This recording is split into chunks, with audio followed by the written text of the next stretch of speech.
حضرت عروہ رضی اللہ تعالیٰ عنہ فرماتے ہیں کہ کسی شخص نے حضرت سیدنا عمر فاروق رضی اللہ تعالیٰ عنہ کے سامنے حضرت علی رضی اللہ تعالیٰ عنہ کے بارے میں نامناسب لفظ کہے۔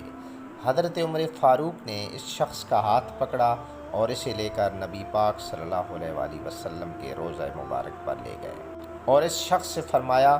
کیا تو جانتا ہے کہ یہ روضہ مبارک کن کا ہے؟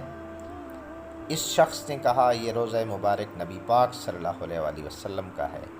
حضرت فاروق اعظم رضی اللہ تعالیٰ عنہ نے فرمایا، جس شخص کے بارے میں تو برا بھلا کہتا ہے وہ آپ صلی اللہ علیہ وآلہ وسلم کے خاندان کے فرد ہیں اور آپ صلی اللہ علیہ وآلہ وسلم کے چچا زاد بھائی اور داماد ہیں۔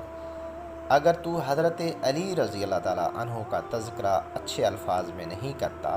تو حضرت علی رضی اللہ تعالیٰ عنہ کے ساتھ ساتھ آپ صلی اللہ علیہ وآلہ وسلم کو تکلیف پہنچاتا ہے۔